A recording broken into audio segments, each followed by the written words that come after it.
So do Okay. you want to introduce yourself to everyone? Yeah. Okay. Gosh. Yeah. Throw me in the deep end. I always hate introducing myself sometimes. I'm like, where do I begin? Okay. Yeah. So my name is Hannah Harmon.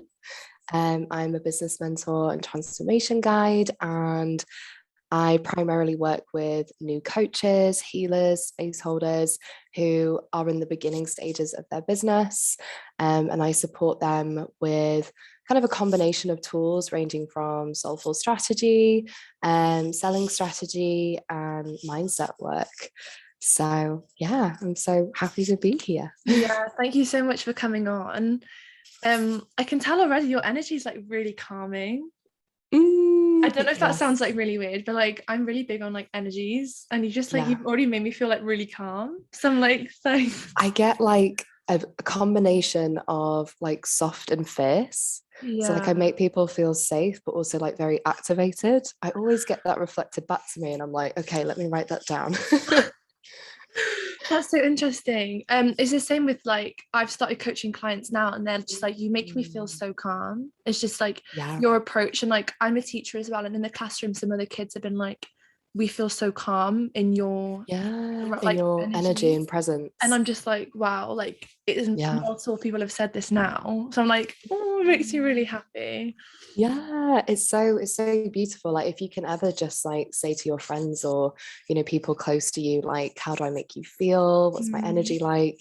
Just have people reflect stuff back to you, because so often we can't see ourselves and also our own potential as well. So mm. wherever you can, just start to form that list, and you'll be surprised as to what emerges over time. Yeah, that's so nice actually. Do you want to tell me like a bit about your journey, like how you got Yeah. to where you are now, and have you always done what you've done, or has it been like a bit of a transformation? Oh my God, it's been one heck of a journey. So this kind of all began in 2020. So kind of pre 2020, I was at school. I was kind of just, at school, going to uni, kind of following that normal path, that normal route. And I always kind of felt like the odd one out at school anyway. I went to a very academic school, and I was very creative and very artistic. And I just never felt like I truly felt alive there. And then I went to uni because I thought, that's what everyone does. And when I was at uni, I experienced really bad mental health. I was completely disconnected from my intuition. I didn't even know what intuition was. Mm, I wasn't particularly interested in any spiritual principles. I was just kind of going about my life on autopilot. mm, And then I got to the end of my first year at uni, and I remember having a conversation with my mum. We actually ended up going on this really long, like rainy walk together. And mm, my mum just turned to me and was like, "Are you genuinely happy?" And I was like, "Oh, I almost didn't receive the question, because I was like, oh, it doesn't matter. I just need to go to uni and get a degree and get a good job and make you proud and all of these things." And I never really stopped to consider that. And I realized that it was a full body no. I was like, I'm not happy at all. I don't feel like I'm meant to be doing this. And she was like, so my mum's like in the spiritual closet. So she's mm. like, do you feel in your heart that you're meant to be doing something else? And I was like, what does this mean? I'm like, Mum, why are you hitting me with this right now? And I was like, yeah, I do. And I don't know what that is. And I remember I just agreed with my mum that we would work it out. We would work it out together. So I dropped out of uni, and it was scary, but I was like, no, I'm going to trust in this process. Like something cool is happening. And, I am so grateful for my mum for always being that just champion who's like, you've got this. Like Mm. my mum always says to me, like, you're here to do something important and incredible. And it was in those moments where I had to really anchor into those words and trust that. So I was going along with the flow. And then I was like, right, I need to go back to uni. I need to go back to another uni. That's the answer. So I was like, right, I need to go to Oxford, because that's like the best of the best. So if I go to Oxford and I've ticked that box, I'll do history because I should be doing an academic degree, all of these things. I ended up preparing for the entrance exams. I was doing all the essays and everything. I got rejected. But what was really interesting was, by the time I was rejected, I was like, it's already a no. This isn't the right path either. Alongside all of my uni, dropping out and all of that stuff, I was also battling quite badly with an eating disorder. So I was essentially struggling for about 7 years with BED, which is binge eating disorder, but I never really considered it an eating disorder, or I didn't consider it bad enough to get help, even though every single day food was causing me anxiety. My relationship with my body was terrible. But I just believed that because I wasn't really, really thin, and I wasn't starving myself all the time, then I shouldn't get therapy. It's just maybe I just really like food too much and I should just get over it. But what I realized when I was doing all these entrance exams to get into this other uni, my relationship with food was just deteriorating more. And that's when I kind of hit the lowest point. I was like, okay, I'm not going to Oxford. That was just trying to get this extreme external validation. I am binging all the time. I feel disconnected from my body. I'm in a relationship that doesn't serve me, all of these things. So I started to basically research into healing my relationship with food. That's how it all began. Right. And I found a book by Mel Wells all about how to heal your relationship with your body, food, intuitive eating. And I was like, can I swear on this, by the way? I just want to check it. I always ask that before I just drop an F-bomb. I was just like, holy fuck, this is amazing. I read that book in like one day and I was like, right, there's something else out here. And I remember seeing that all of these books were by Hay House, and I was like, what's Hay House? And then from that point, I just started to acquire self-help books, and my bookshelf just grew and grew and grew. Honestly, I just had this really random stack in the corner of my room. I don't even have a bookshelf actually, which is quite funny. It's just like a pile forming. And since then I started my Instagram account, and I was just sharing from the heart. I was just expressing about the importance of self-love, how it's, you know, how you don't have to basically live this life where you feel like shit. You know, there's so much more. You're limitless. You're this amazing human being. Like, don't ever, you know, and also sharing about my relationship with food. And then spirituality just dropped in. And this is a journey I'm still on. It's still unraveling. I think when I first immersed myself in spirituality, it was very much like new age spirituality, kind of getting things from Instagram. And that's just continuing to like deepen and deepen as I go even now. But this whole combination of self-help, spirituality, self-love, I was just sharing on Instagram, building a community. And then I realized I want to be a coach, because I realized that all of these incredible authors that had literally changed my life through reading were coaches, they were speakers, they were mentors. And I was like, right, this is my path. So I started my certification, started to build a coaching business. And since then it has evolved and evolved and evolved. And then I answered the call to do business mentoring, because I started to help women who wanted to build their own circles and retreats and things like that. And then now it's like, okay, I'm a business mentor, transformation guide. I have this incredible online community, and this is where I'm at right now. And there's lots of exciting stuff to come, but that in a very small, well, I think I spoke for a while there, but that's basically the story. I feel like I spoke for a good 5 minutes there, but there we go. No, thank you so much for being so honest and for being so raw. That is just amazing to hear, and like the journey that you've been on to get you to where you are now. You must look back and be like, wow, like I'm so proud. I just used to be so like anxious and disconnected, and you know, I would really struggle with depression and, you know, with my eating disorder, like when I was binging, everything was terrible. And I was sharing about this with a girlfriend over the weekend. I was like, when I used to binge, nothing felt right. Everything was chaotic. It was like this horrific chaos, gray, dullness. Yeah. And then when I would restrict, things felt in control again, things felt good again. So I was just living on this cycle, and to kind of come away from that, to break that through the help of therapy, self-help, coaching. I mean, I'm eternally grateful. I would not be able to run my business if I, you know, wouldn't have healed, or, you know, I'm on this continuous healing journey. So yeah, it's been a wild ride. So yeah, there's a couple of things I want to ask you about that. So, you know, in terms of letting go of those things that you knew weren't right for you, what would be your advice to people who are maybe like holding on to something that they know doesn't resonate with their heart, how do they Mm. surrender? Ooh. Okay, this might not resonate with everyone. And Yeah. something I always say as well is like trust your own heart. Even when you're reading a book, listening to a speaker, a podcast, anything, like trust your own heart and just take what resonates.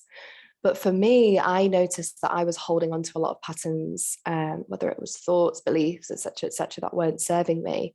And I had a really incredible mentor ask me, how is holding on to that serving you?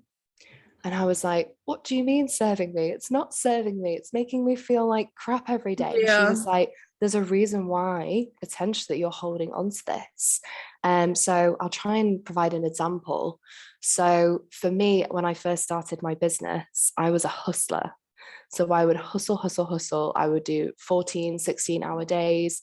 I wouldn't even like get myself breakfast or some water in the morning. I would roll out of bed, just to paint a really honest picture, roll out of bed, start work. I would give myself like 2 15-minute breaks and I would just be flat out. Looking back, I'm like, how the hell did we survive? But Yeah. what I realized is I had this addiction to struggle, and that very much came from my own kind of personal life, upbringing, childhood, and when I was at school. And there was loads of things from the past contributing to that. But my addiction to struggle, even though it was not serving me because obviously I was hustling and working, it was serving me by keeping me small. Right. Yeah. Because for me, easy, joy, flow was so unknown, it felt scary. So I wasn't letting it go because I was like, what's on the other side? I don't know. Can it really be fun? Can it really be full of joy and like pleasure and ease? So yeah, I've hopefully that example kind of illustrates that a bit further, but just kind of sitting and asking yourself, how is it serving you? Is it because it's keeping you small in some way so that you don't have to push yourself outside of your comfort zone? I find that can be a really powerful question to reflect on. Definitely. And in a book I'm reading, it's actually, I think it's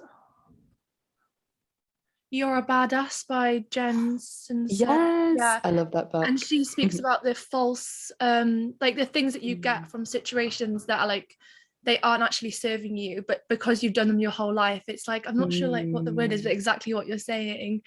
Yeah, And it's kind of like we always do things to get something back, yeah, whether we know it or not. And it's just like, is that genuinely serving us? And is that generally yeah. for our best interest? Or are we just doing that kind of out of habit because the Mm. like false benefits that we've got in the past from it? Yes. So I think the first step is having that awareness. Right. Yeah. So before even coming to that question of how is this pattern serving you in some way, which is stopping you from surrendering it and letting it go, what is actually present? Like you said, like what are you doing, which potentially you've just done from habit? Yeah, that's really, really cool. And I think it's amazing your mum asking you that like one question, and Yeah. it's like having your mum is essentially your coach then, right? Just Yeah. asking you those questions from a different perspective, from that objective view, and then you Yeah. gave such an answer that you've never even questioned that. You would just go with the No. flow for so long, and I was doing that too until I got that awareness. And it's weird because I Mm. had a conversation with my mum last summer when I was like breaking down in tears, and she just asked me a simple question. She was like, what do you want? Like, what do you? Yeah. And I was like, Yeah. why haven't I just sat down and asked myself that question? But it's so Yeah. much like it's so much easier when someone asks you than you can just Yeah. respond. Yeah, totally. And I think that's in an essence, the power of coaching is just having a space held for you where these powerful questions are sent your way. And like you said, it helps you to connect thoughts, it helps you to put things into perspective, see things from a different angle. And that can really change your life. And I'm so grateful for my mum for asking me that question, because since Mm. then it's just continued to grow. It was like this powerful seed where I was like, oh yeah, like you deserve happiness and joy and fun. And it was like so weird to me because I was like, oh yeah, of course. So yeah, it was amazing. Because we all definitely do deserve that, don't we? And it's just we go Mm. through life, we think, why does everyone else have this stuff and like I don't? And it's like I'm always going to struggle, but you actually do deserve to live a life that feels good for you. Absolutely. Absolutely. And that looks different for us all as well. You know, Yeah, it's definitely. our unique definitions of happiness. What's fun for me might not be fun for you, Yeah, you know, exactly. and I think it's about owning that. And I remember I even, when I was at the beginning of like my self-help journey, I would write lists of like what makes me happy. Because I didn't really know. I'd never really Mm, reflected on it. Like you said, you're on this autopilot, and then all of a sudden, someone someone makes you reconsider what you value. yeah. And for me now, you know, I'm in a position where not only in my life and my business, I value ease and pleasure and fun and joy and connection and all of these things. Back then, I didn't know what my values were. I was just completely disconnected from my heart, my body, Mm, my truth, everything. And you know, I think it's about honoring that and honoring your unique journey as well towards discovering those things, which I guess is a mhm. completely different topic there, but yeah. I think the main thing is self-awareness around kind Mm, of like who you are on the inside, and the more you learn yeah, about that, the more you know how to act in situations, you know what your response is going to be, because the more yeah, self-aware you are, the more time you can take to yeah, respond to situations and how you yeah, interact with others, and it's just like a ripple effect from there once you. totally. That reminded me of the quote, allow your triggers to be your teacher, right? Because the first step on any kind of healing journey or self-growth journey is awareness. So becoming aware of how you're feeling and the changes that you want to call in. And then from that point, noticing and observing what triggers you. And what I mean by Mm, that is, you know, where do you experience like shutting down or feeling the need to respond or defend yourself or all of these things? And you know, this is really important in running a business as well, you know, because I support heart-centered entrepreneurs, and I always say that running a business is like, if you're an entrepreneur, you are in this, it's like a catalyst of personal growth. That's the only way I can describe it. So becoming really, really aware of like what's triggering you when you're running your business, but also just living your life, that's going to really help mm, you identify where you need to do the work, the healing work. And that is so different for everyone, you mm. know, depending on gender, race, socioeconomic background, all of these different factors are going to impact that for people. So yeah, that really reminded me of that. That's not dropped Mm. in for a while. Allow your Oh, triggers to be your teacher. I It's love really that. powerful. That's really, really nice. Definitely. Yeah. And in the same book that I was saying, it's about when a person triggers you or really annoys you, Yeah. they're actually mirroring something back to you within yourself, either that you're Yeah. hiding or that you feel like you're too much of. I feel Yes. that was really interesting. Yes. And you know what? This is a really good point because, you know, like I said, supporting heart-centered entrepreneurs, a big part of that involves building your business on social media. You Yeah. know, that's where a lot of people will acquire clients and become visible. And I help a lot of clients who feel too scared to shine their light. You know, I always go, oh, it just feels like I'm too much. I'm too much. And the truth of that is if people are going to judge you because you're shining unapologetically, that's Mm, not your responsibility to carry that or hold on to that. You know, that's just because there is parts of themselves that they are not able to express fully and embody exactly. fully, aka not your fucking problem, is what I Yeah. like to say. And it can be really difficult to really own that and be like, I'm just going to be myself. And if people get triggered by me, then so what? As long as you have good, pure intentions from Mm, your heart, if people are judging you for simply you're just being yourself, mm, don't allow that to take up mental headspace and don't allow that to put you off running and creating a business if you also feel called to be of service, to be a coach, a exactly. healer, a space holder, Mm, because it's so needed and it's so vital. So, yeah, I'm very passionate about that. Very, very yeah. passionate. Yeah, Mm. definitely. And it does feel really good, doesn't it, to kind of be able to show up unapologetically online. And I never even think twice about anything now that I Yeah, post. Like it's coming from the heart and I have really good intentions. exactly. So if anyone wants to judge me on anything I post, then that's their problem. It's not Yeah. mine. So yeah, for anyone listening, like I've had a few girls actually I've spoken to as well. They're afraid to kind of post what they think, and I'm just like, is Yeah. it coming from a good place? And if Yeah. it is, then just go for it. It doesn't matter Yeah. what other people think. And I used to care so much about what others thought, but now I'm just Yeah. like, I couldn't give a Yeah. fuck. Yeah, and you know, this is something I was moving through really recently because I I just finished the Queendom retreat with Mel Wells at the weekend. Oh yeah. So I was in this room full of 30 incredible female entrepreneurs, coaches, healers, retreat holders, membership creators, loads of incredible people. I was the youngest woman in the room. So Mm. I'm 22 and I Mm. used to hide that. I used to be like, there is no way that I can tell people I'm 22, that, you know, I nearly have this business that's at 6 figures. Like people are just going to judge me. They're going to not take me seriously. They're going to question my expertise, all of this. And I hid that. And over the days that I was at the retreat, I opened up about that, not even expecting to open up about it. Mm. And since then, I am so unapologetic about my age, because the thing is sure, people might judge you, people might have their own opinions, but what I'm more interested in is being a permission slip for other young women who want to create businesses. Mm. Like, yeah, people might have their opinions, but how incredible and powerful would it be for me to say, yeah, I'm 22 and this is what I do, and I'm unapologetic in that, because the ripple effect of that is such a big permission slip.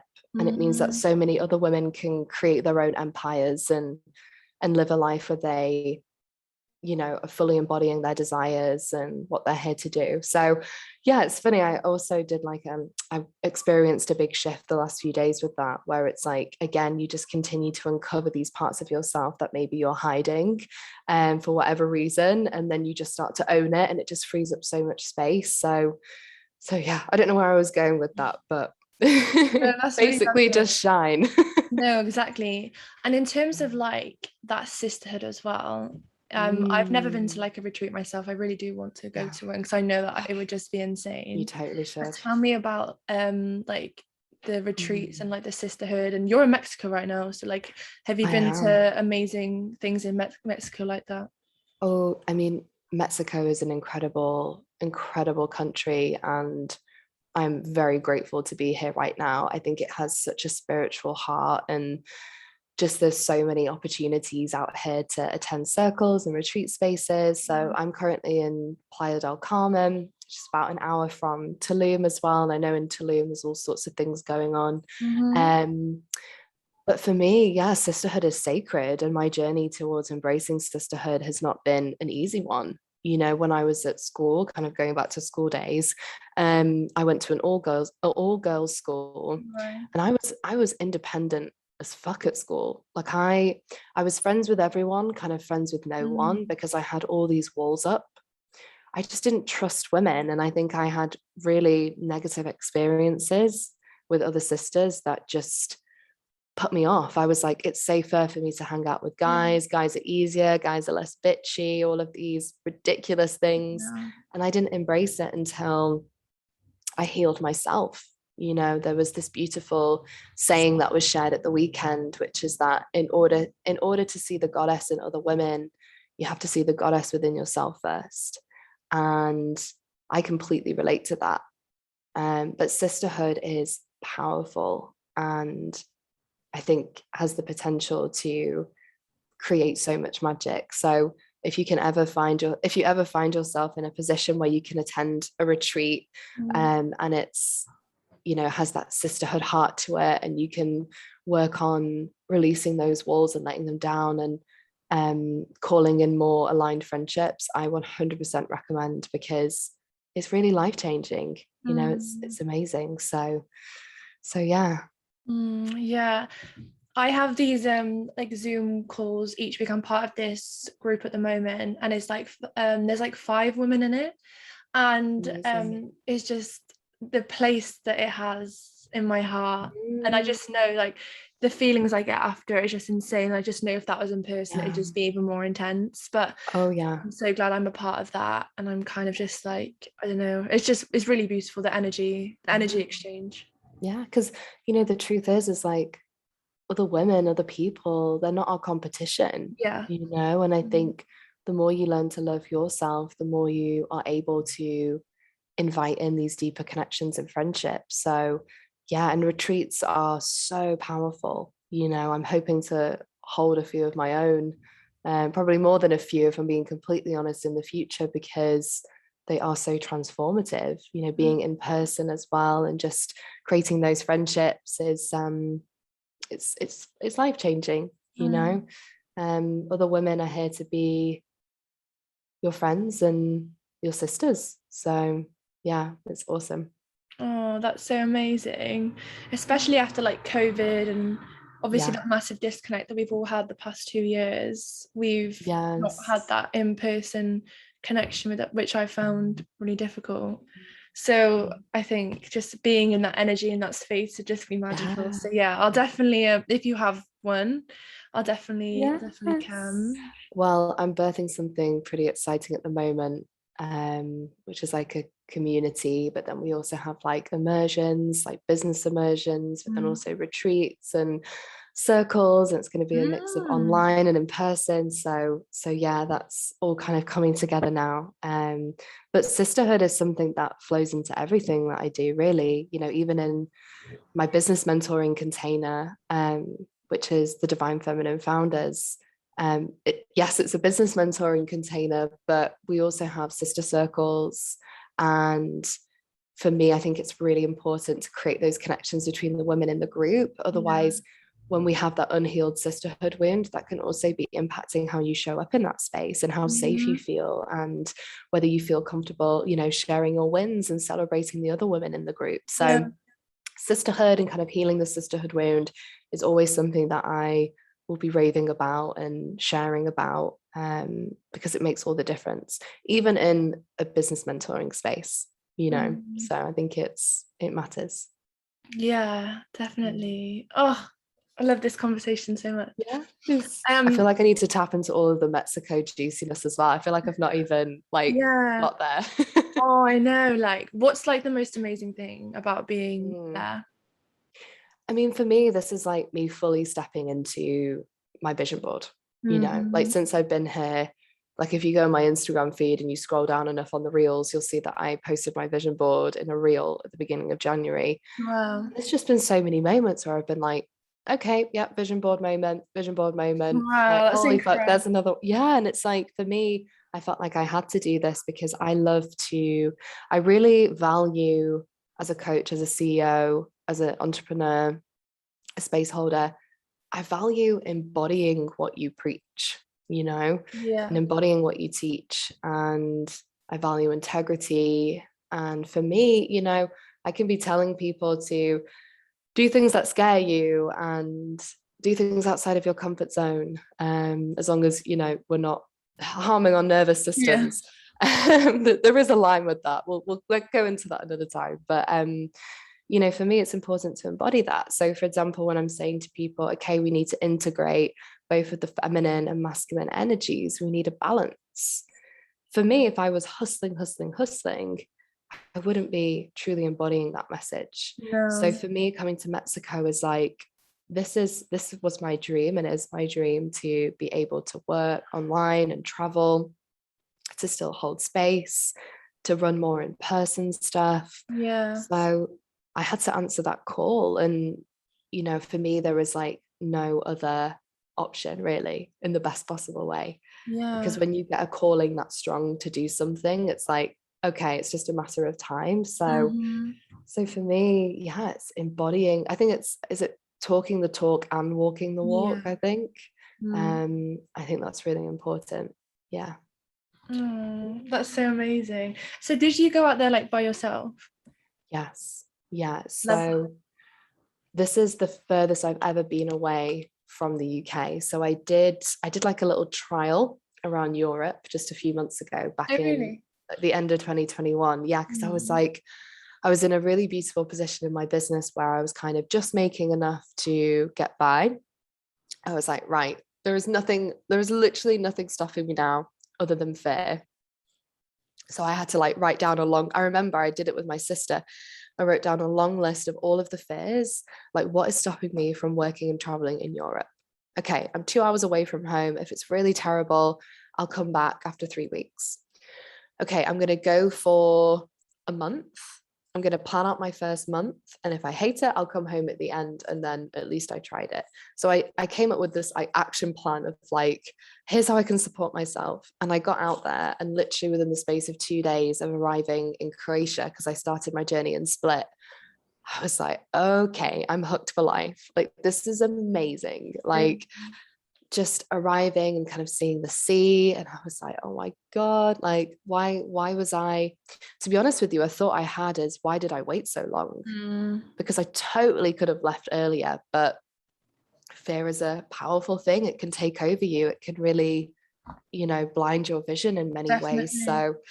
So yeah, so I did a little bit around Europe to kind of build my confidence, because it didn't feel too far from home. And then I knew then at the end of my trip, so I ended my trip in Greece.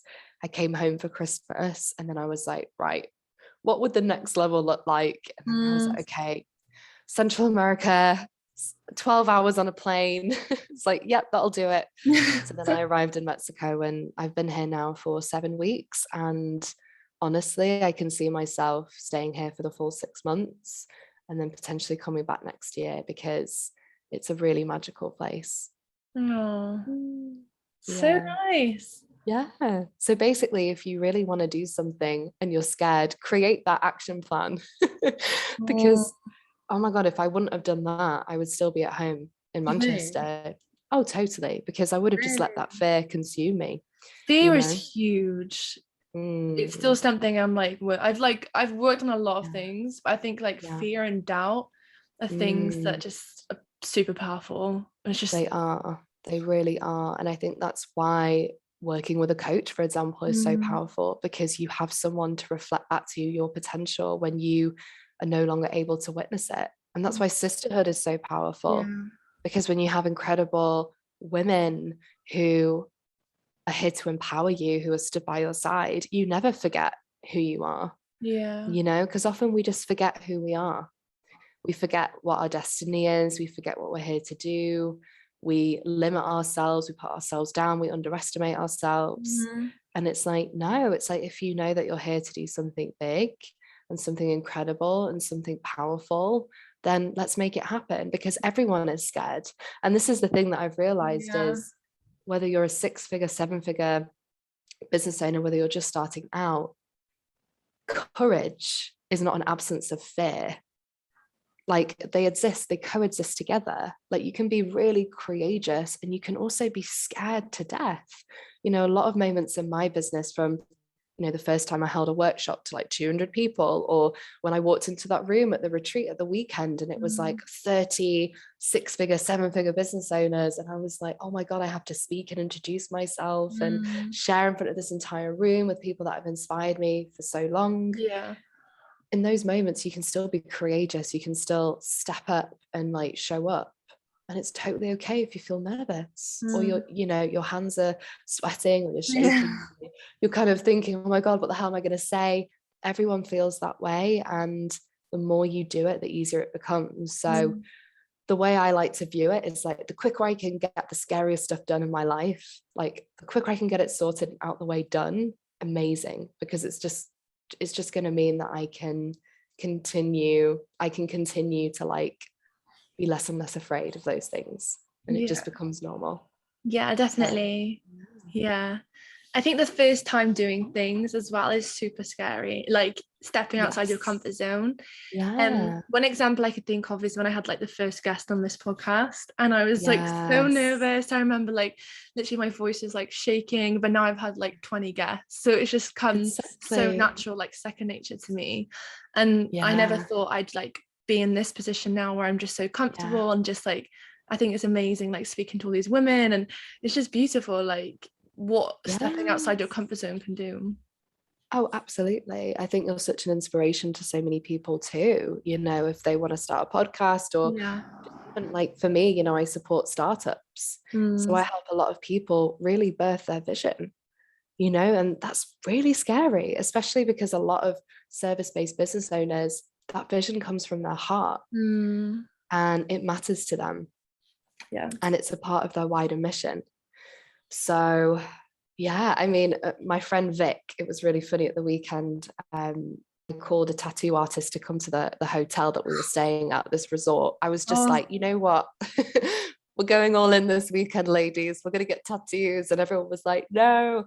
And Vic actually ended up getting tattooed on her foot. Do it anyway. Because she said to me, I mean, Vic is amazing. She does so much stuff for women, body image. She's incredible. But she was like, Hannah, there's just been so many times where I've been really, really scared. But I have to say to myself, feel the fear and do it anyway. Just do it anyway. It's okay to be scared. So I was like, oh my God, I love this. So she got it tattooed for life. I was like, there we go, integrated. It's actually on your body. I love that. Yeah. I think having like little words that really mean a lot to you, like having like a word of like the year, like my word this year is expansion. I love that. Mine's student. Is it? Yeah, because there is so much power in being humble and like always being open to learning more.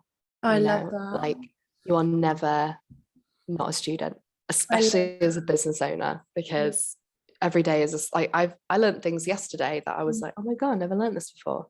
Just every day is a school day. So definitely a fun school day. I think for so much of my life I've like played small. I've tried to like kind of fit into the background, but I've kind of realized that I am different and I want to play on my uniqueness and like the gifts that I can offer. Yeah, 100%. I think you just got to go for it. And, you know, like I said, you're already inspiring people just by doing that. Yeah. So, yeah, more the merrier. Just keep it going. I know. I'm excited for you. Yeah, I'm excited for you. Yay. It's got 11:11 just where I am right now as well. I know it's Mexican time, but I always like see 11:11 on my phone though, and like in my house we have like 11:11 on the like when we go down the stairs, so I see it all the time now. That's beautiful. It's like I think just it's funny just to go onto this topic really quickly because I've had all sorts of conversations about angel numbers, and I imagine like your listeners as well are also intrigued. You know, for me, I think with things like this, whether it's angel numbers, whether it's anything, even like within New Age spirituality, if it serves you in some way, hold on to it. So for me, it's like it's 11:11. People could say like, okay, what does that mean? But to me, it's like if that gives me a boost, if that makes a moment really anchored and special, let's just do it. Like I think it's great. So I'm always that person that's like, oh my God, it's 11:11. It's 2:22 in the afternoon. It's like, okay. It's literally me. I'm like, okay, thank you. Yeah. Oh yeah, thank you so much for coming on. Thank you for having me. I feel like I could honestly talk to you for so much longer, and I feel like there's so much more that we could touch on. But definitely, yeah, you'll have to come on again. Come on again. Yes, I would love to. You'll just message me anytime, and you're always welcome here. Definitely. Amazing. I'm gonna have to catch up on all your other episodes as well. Oh yeah, I have so many. Yay! Amazing. I have like well, thank you so much. Yeah, thank you. No way. Yeah. Wow. It's like okay, that's a lot of 2 listening. years old. Yeah. Wow. It's like my baby. Oh my God. Okay, this is awesome. Yeah. Wow. Also, like they're really easy to listen to because they're like 6-7 minutes on most of them. So like you're on the beach, just listen to them and like let me know. I love that. I'm going to be on the beach totally doing that. That's like my favorite Sunday activity is like podcast beach day. I love that. Yeah. I'm going to put all of your socials in the description because I know that there'll be so much of your energy. Because like when I'm listening to a podcast, I can feel the energy through even just listening. Yeah. So I know that people are going to feel that too. So yeah, I'll definitely leave all of your info. Oh, thank you. Just let me know if you need anything like specific. So I think I mentioned like the Divine Feminine founders in there as well. So if you need like the link to anything, just let me know. That. I'll put that down below as well. Definitely. Perfect. Yeah. Amazing. Well, thanks for having me, Angel. That was just so easy. Like it's such a natural. I just knew, I had a feeling our conversation would just be like really beautiful and just flow really naturally. Oh yeah, I love doing that too because I just think whatever's meant to come up is just meant to come up. Exactly. But if you ever need anyone like, you know, me on again, I'm here. I'd love to have you on again. We'll definitely keep in contact and have a lovely day. Are you busy today then? Yeah, I'm just about to jump on a sharing circle now with some ladies. Oh, So all about the sisterhood vibes. So I just have to quickly write a visualization on how to embody your inner queen archetype, as you ooh, do. Yeah, it's really powerful work. Like if you work with the divine feminine archetypes, transforms everything. So ooh, today we're embodying the queen. So you have like the queen, and the queen does have her shadow side, and the archetypes are just like aspects of your consciousness. So Carl Jung like developed the archetypes originally, but he never did a lot of research on women. So since then, like people have created the divine feminine right. ones. It's like women do exist. Just note to Hello. self, hello, we are here. So the queen is very much like she shows up for herself, she takes care, but then she also recognizes the power in having a team to Mm, support her, the power of delegating, um, taking time to make decisions, not rushing into things. Whereas the shadow side is like, I'm the only one that's right. I don't need anyone. I'm going to make a rush decision that impacts loads of people without mm, thought. So yeah, we're going to be discussing the ooh, queen and then meeting our inner queen. Because if mm, I can send you the visualization if you want, if I yeah. have the recording, because like your inner queen might not be like the woman that sits on the throne in white with a crown. Like for me, my inner queen is like this Celtic warrioress, which just like came through in a vision. So definitely, if you Wow, can that's like so look into it. interesting. I love that. I've And never that's, even thought about all of this. yeah, it's so awesome, so awesome. So yeah, you should have a little Yeah. explore. Oh, that's so interesting. Thank you for sharing that. You're welcome, Angel. Cool. Well, have a beautiful rest of your day, Yeah, and and I'm you. sure I'll be chatting to you soon. Yeah, definitely. Amazing. Thank you so much. Bye. Bye.